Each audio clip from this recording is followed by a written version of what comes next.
Familia bendita, hoy les traigo algo extraordinario. Los 7 milagros más impactantes, más documentados y más imposibles de San Martín de Porres, el santo mulato del Perú, que desafió todas las leyes de la naturaleza. Muchos conocen a San Martín como el santo humilde que barría los pisos del convento.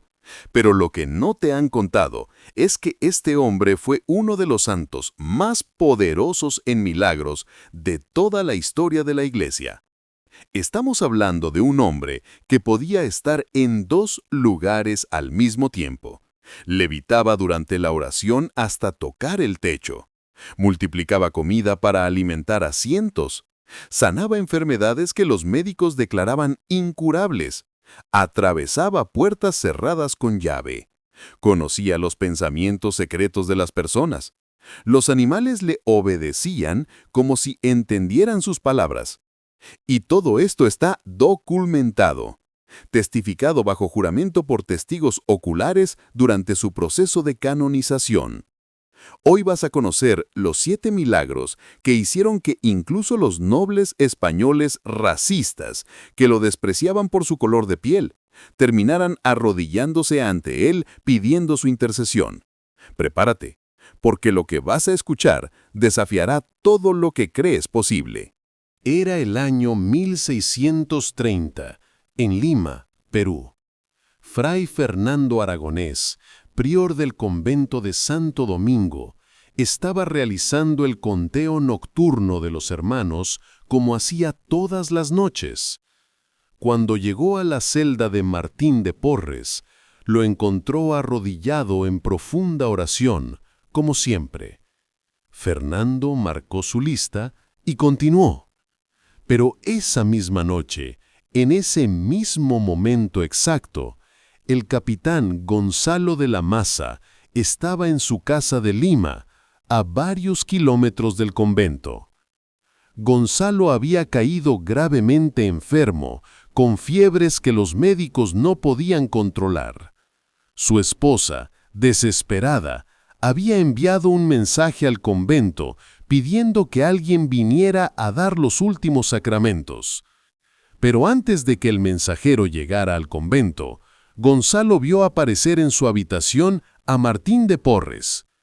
«No temáis», le dijo Martín con su voz suave. «No es vuestra hora todavía. Dios tiene planes para vos». Martín puso sus manos sobre la frente ardiente del capitán. Instantáneamente, la fiebre desapareció. Gonzalo quedó completamente sano. «Hermano Martín», preguntó Gonzalo asombrado, «¿cómo llegaste aquí tan rápido? ¿Cómo supiste que estaba enfermo?» Martín simplemente sonrió y desapareció de la habitación. Al día siguiente, Gonzalo fue al convento para agradecer a Martín. El prior, Fernando Aragonés, estaba allí. «Padre Fernando», dijo Gonzalo emocionado, «necesito agradecer al hermano Martín por venir anoche a sanarme». Fernando lo miró confundido. «Capitán, eso es imposible. Yo mismo vi al hermano Martín en su celda toda la noche. Nunca salió del convento». Pero Gonzalo insistía. Describió exactamente cómo Martín había aparecido en su casa, lo que había dicho, cómo lo había sanado. Fernando llamó a Martín. «Hermano, el capitán dice que estuviste en su casa anoche». Martín bajó la cabeza avergonzado. «Padre, yo solo obedecí cuando el Señor me mostró que el capitán necesitaba ayuda». «¿Pero cómo?», preguntó Fernando. «Yo te vi aquí toda la noche». «No lo sé, padre. Dios hace lo que Él quiere». Este no fue un caso aislado.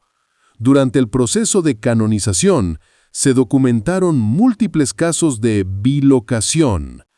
El mismo día, Martín fue visto atendiendo enfermos en el convento de Lima y ministrando en misiones en México. Religiosos en África y China juraron bajo juramento que Martín había aparecido para ayudarles, mientras otros en Lima testificaban que nunca había salido del Perú.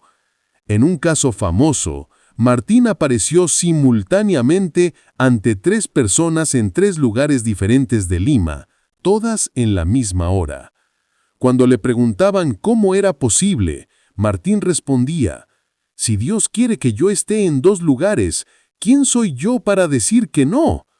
Los científicos, durante la canonización, investigaron exhaustivamente. No encontraron explicación natural.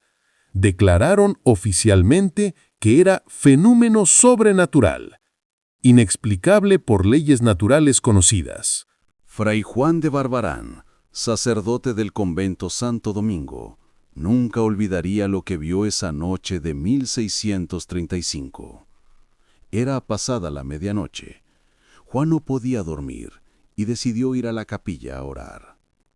Cuando abrió la puerta silenciosamente, vio algo que lo dejó paralizado de asombro. Martín de Porres estaba suspendido en el aire, a más de 1 metro del suelo. No estaba de pie en algo. No había cuerdas. No había truco posible. Estaba flotando, completamente inmóvil, con los brazos extendidos en forma de cruz, el rostro iluminado por una luz que no venía de las velas del altar. Juan se quedó mirando, sin atreverse a respirar, durante lo que parecieron horas. Martín permanecía suspendido, en éxtasis profundo, completamente ajeno a su presencia. Finalmente, muy lentamente, Martín comenzó a descender. Sus pies tocaron el suelo suavemente. Abrió los ojos y vio a Juan parado en la puerta. «Padre», murmuró Martín avergonzado, «os ruego que no digáis nada de esto a nadie». Pero Juan estaba obligado a reportarlo a sus superiores.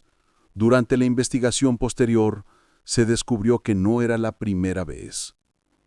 El superior del convento lo había visto levitar durante la misa mientras servía como acólito. Otros hermanos reportaron haberlo visto suspendido en el aire en su celda durante oración nocturna. En una ocasión, elevó tan alto que su cabeza tocó el techo de la capilla, 4 metros de altura. Siempre ocurría durante momentos de intensa oración o durante la adoración eucarística. Cuando le preguntaban sobre estas experiencias, Martín respondía con vergüenza: «El amor de Dios es tan grande que a veces el cuerpo no puede contenerlo». Un médico escéptico que investigó el fenómeno escribió en su reporte oficial: «He examinado exhaustivamente las circunstancias. No hay fraude posible. No hay explicación médica o física. Este hombre desafía la gravedad durante estados de éxtasis místico. Es incomprensible para la ciencia». Era 1638. Lima sufría una de sus peores crisis económicas. Miles de pobres, esclavos liberados, indígenas sin tierra, mestizos rechazados, vagaban por las calles buscando cualquier migaja de comida. El convento de Santo Domingo tenía provisiones limitadas, pero Martín había hecho un compromiso inquebrantable: alimentar a los pobres diariamente. Cada tarde, a las 4 de la tarde, se formaba una fila de cientos de personas hambrientas en la puerta del convento. Venían porque sabían que el hermano mulato nunca los rechazaría. Este día en particular, el hermano encargado de la despensa, Fray Cristóbal, le dijo a Martín con preocupación: «Hermano, solo tenemos pan para 30 personas. Hay más de 200 esperando afuera». Martín miró la canasta pequeña con panes. Sonrió pacíficamente. «Fray Cristóbal, Dios que alimentó a 5,000 con 5 panes, puede alimentar a 200 con 30». Comenzó a distribuir el pan. Uno por uno, los pobres pasaban. Martín ponía un pan en cada mano extendida. 30 personas recibieron pan. La canasta seguía llena. 50 personas. La canasta seguía llena. 100 personas. La canasta todavía tenía pan. Fray Cristóbal miraba con los ojos como platos. Esto era imposible. 200 personas fueron alimentadas, y cuando terminaron, la canasta todavía tenía pan sobrante. Martín tomó el pan que sobró y se lo dio a los perros callejeros y gatos que esperaban sus propias sobras. Nada se desperdicia en la casa del Señor. Dijo simplemente. Los registros del convento documentan que esta multiplicación ocurría constantemente. Durante 30 años, Martín alimentó diariamente entre 160 y 200 personas. Las provisiones del convento eran insuficientes. Matemáticamente era imposible. Pero nadie quedaba sin comer. El prior del convento, interrogado bajo juramento durante el proceso de canonización, testificó: «He supervisado la despensa durante años. Los números no cuadran. Lo que sale no corresponde con lo que entra. Es matemáticamente imposible que hayamos alimentado a tantos con tan poco. La única explicación es que Dios multiplicaba sobrenaturalmente la comida en las manos del hermano Martín». Un contador español hizo auditoría completa. Su conclusión fue: o los registros están completamente falsificados, o estamos ante un milagro continuo de proporciones bíblicas.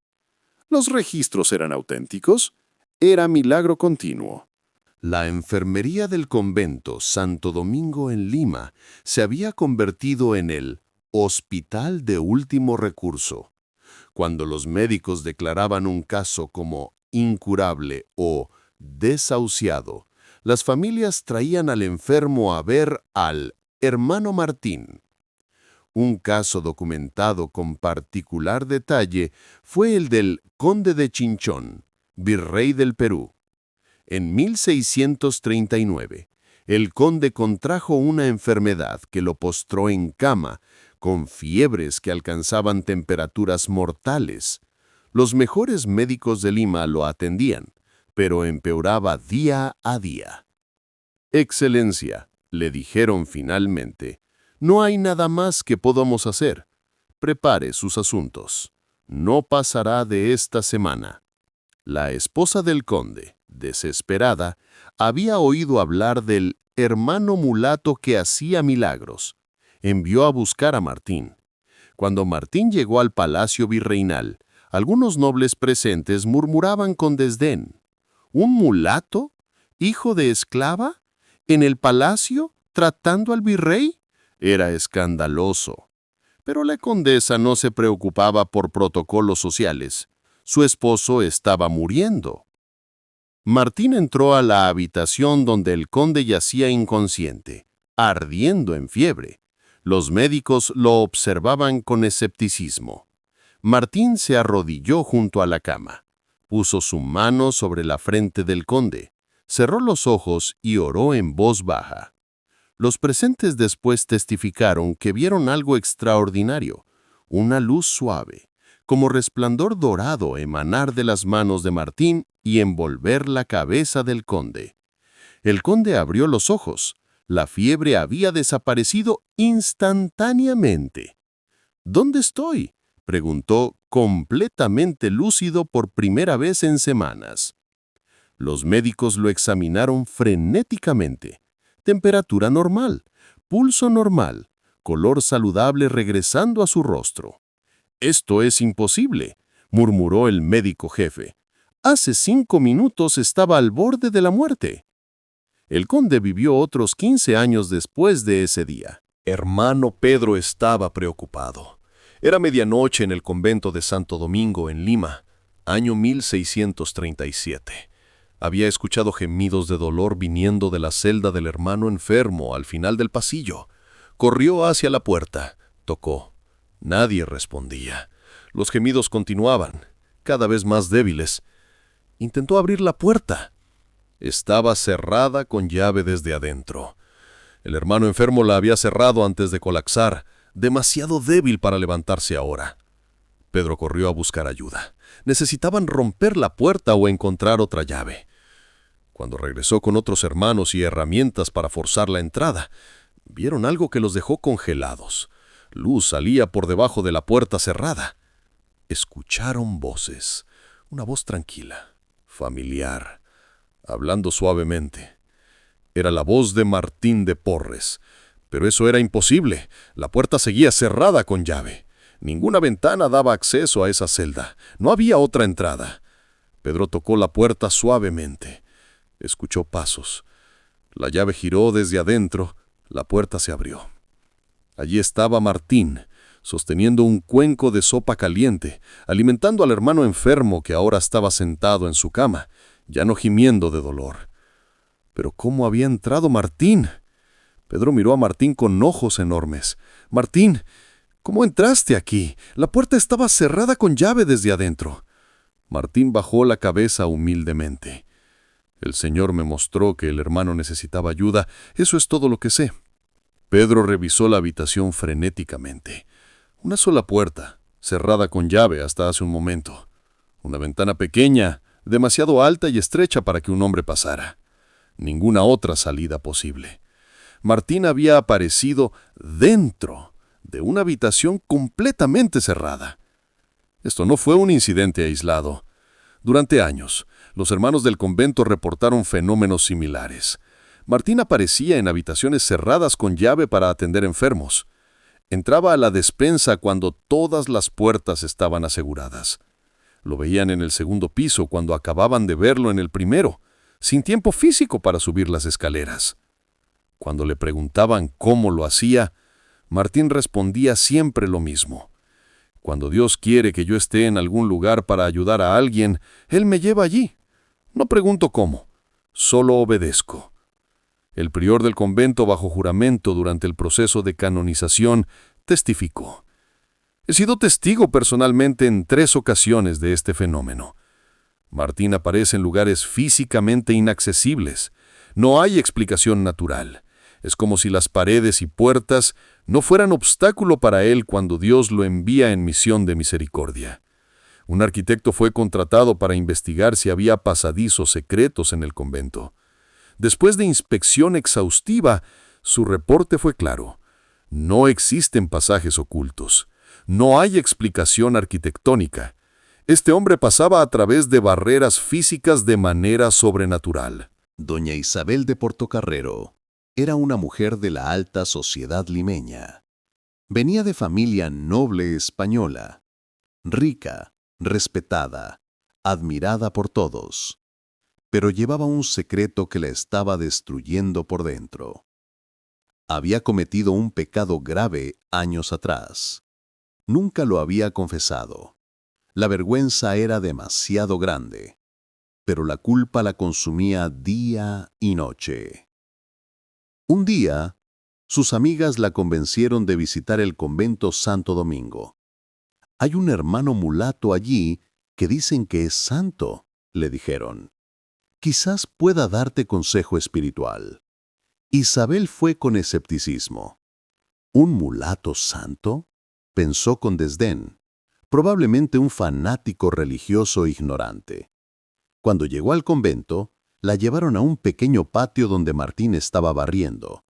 Este hombre humilde, vestido con hábito raído, con escoba en mano, era el supuesto santo. Isabel casi se ríe. «Hermano», comenzó con tono condescendiente, «mis amigas dicen que usted da buen consejo espiritual». Martín dejó de barrer, levantó la vista. Sus ojos se encontraron con los de Isabel. Y en ese momento, algo extraordinario sucedió. Martín habló con voz suave, pero con autoridad absoluta. «Doña Isabel, hace 7 años, en la hacienda de su tío en Arequipa, usted». Y Martín procedió a describir exactamente el pecado que Isabel había cometido. Cada detalle, cada circunstancia, como si hubiera estado allí presente. Pero eso era imposible. Nadie sabía. Ella nunca lo había contado a nadie, ni siquiera en confesión. Isabel cayó de rodillas, temblando. «¿Cómo? ¿Cómo lo sabe usted? Nadie sabe eso. Nadie». Martín puso su mano gentilmente sobre la cabeza de Isabel. «Yo no lo sé, doña Isabel. Es Dios quien me lo muestra.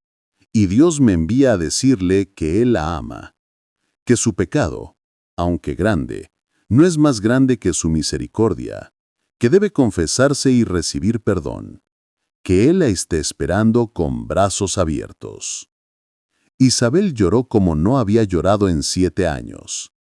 Ese mismo día se confesó, recibió absolución, y el peso que había llevado por tanto tiempo finalmente se levantó. Pero el don de Martín de conocer corazones y secretos no terminó ahí. Un comerciante vino a verlo con un problema de negocios. Antes de que el hombre pudiera hablar, Martín le dijo exactamente cuál era el problema y le advirtió sobre un socio que planeaba estafarlo. Todo lo que Martín dijo resultó ser verdad. Un joven novicio consideraba abandonar el convento. Martín lo llamó aparte y le habló sobre las dudas específicas que atormentaban al joven, dudas que el novicio nunca había expresado en voz alta a nadie. Un noble vino a pedir oración por su esposa enferma. Martín le dijo, su esposa no está enferma del cuerpo, sino del alma. Está considerando dejar su matrimonio por otro hombre. Vaya a casa y hable con ella con amor, no con ira. El noble fue. Descubrió que todo lo que Martín había dicho era exactamente cierto. Durante el proceso de canonización, decenas de personas testificaron bajo juramento sobre este don. Martín sabía cosas que, humanamente, no podía saber. Secretos nunca revelados, pecados nunca confesados, planes nunca expresados, pensamientos nunca verbalizados. Los investigadores concluyeron que era un don sobrenatural de conocimiento directo de Dios, similar al que tenían los profetas bíblicos. Este es quizás el milagro más encantador y más documentado de todos. La relación sobrenatural de Martín con los animales. La historia más famosa es la del ratón del convento. El prior estaba furioso. Había ratones en la despensa comiéndose las provisiones escasas. Puso trampas. Los ratones las evitaban. Puso veneno. Los ratones no lo comían. Llamó a Martín. «Hermano, estos ratones están destruyendo nuestras provisiones. ¡Haz algo!». Martín fue a la despensa, se arrodilló en el suelo y comenzó a hablar a los ratones, como si fueran personas, como si pudieran entenderle. «Hermanos ratones», dijo con voz gentil, «entiendo que tienen hambre, pero no pueden quedarse aquí comiendo la comida de los pobres. Les propongo un trato. Váyanse al jardín detrás de la cocina. Yo personalmente les llevaré comida todos los días, suficiente para todos ustedes, pero deben dejar la despensa en paz». Y entonces sucedió algo que dejó al prior con la boca abierta. Los ratones salieron de sus escondites, formaron una fila, como soldados obedeciendo órdenes, y marcharon en procesión ordenada fuera de la despensa, hacia el jardín.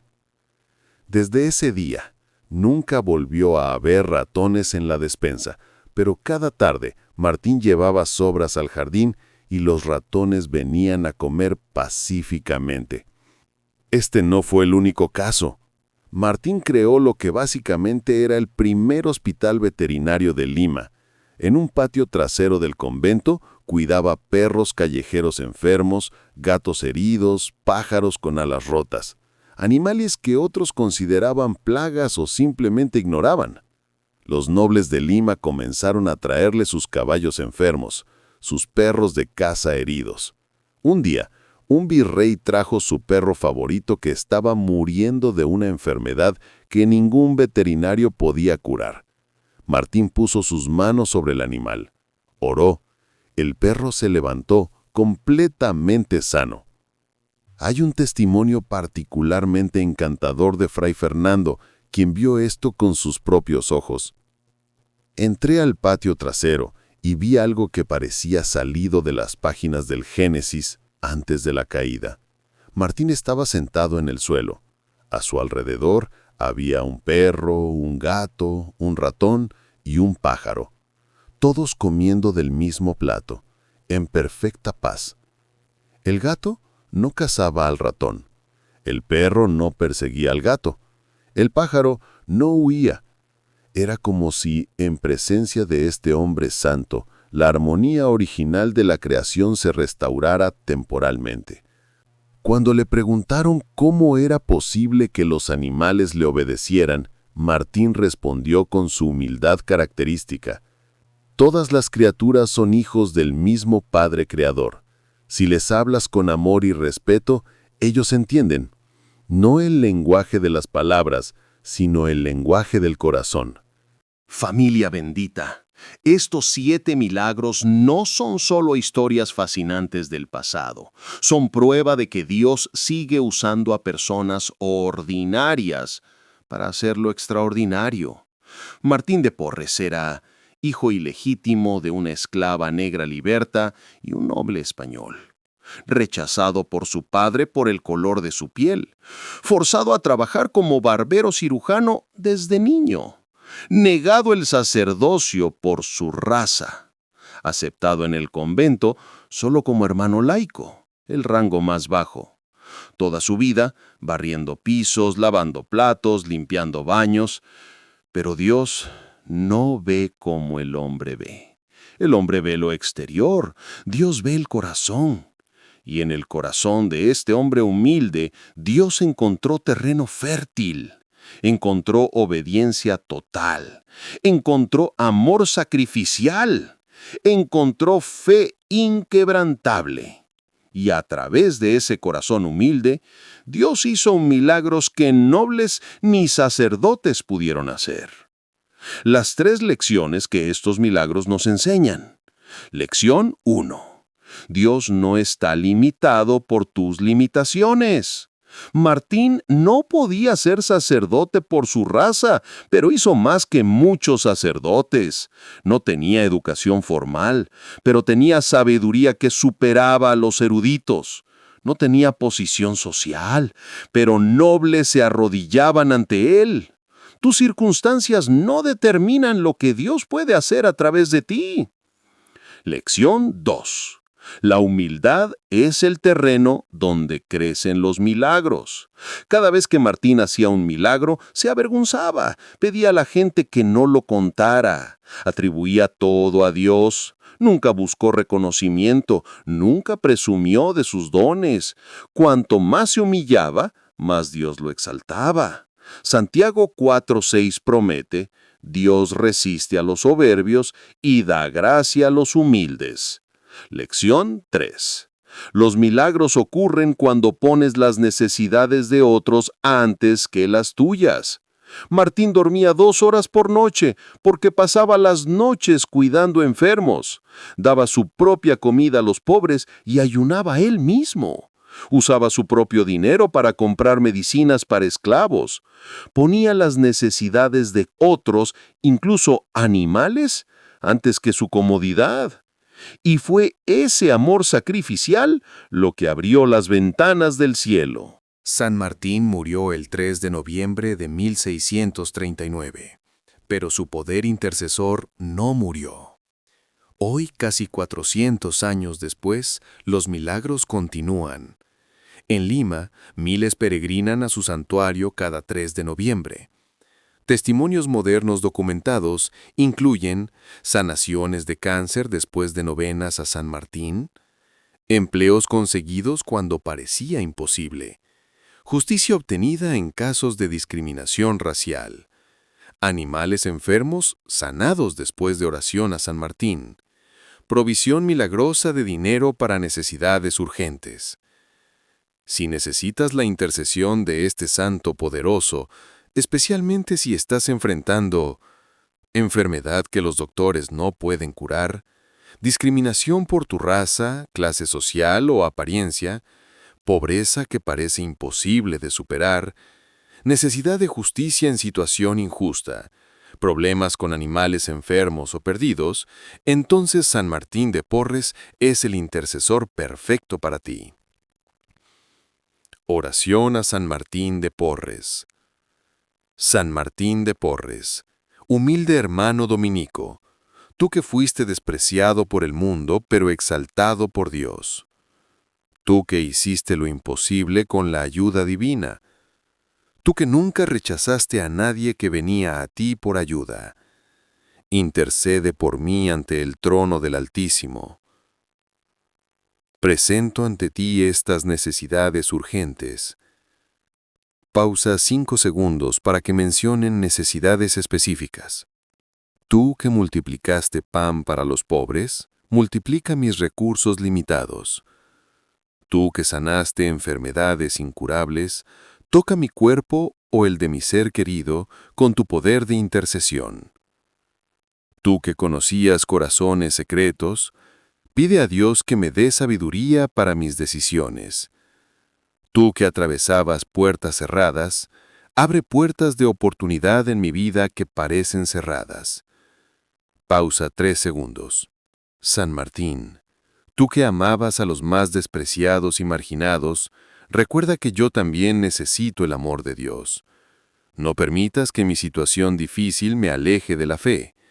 Dame la misma humildad que tú tuviste, el mismo amor sacrificial, la misma confianza total en Dios. Pausa 3 segundos. Prometo que si recibo este milagro que te pido, difundiré tu devoción y ayudaré a los más necesitados como tú lo hiciste. San Martín de Porres, ruega por nosotros. Amén. Familia, San Martín de Porres nos enseña que no importa cuán humilde sea tu origen, no importa cuánto te haya rechazado el mundo, no importa cuán imposible parezca tu situación, Dios puede usarte para hacer milagros. Y si Dios no te usa a ti para hacerlos, enviará a un santo como Martín para interceder por ti. Los 7 milagros que vimos hoy son solo una muestra. Hay cientos más documentados en su proceso de canonización. Este hombre fue uno de los santos más poderosos que la Iglesia ha conocido y sigue intercediendo desde el cielo por todos los que lo invocan con fe. Tu milagro puede ser el próximo. Créelo, pídeselo y prepárate para ver lo imposible hacerse posible. En el nombre del Padre, del Hijo y del Espíritu Santo. Amén.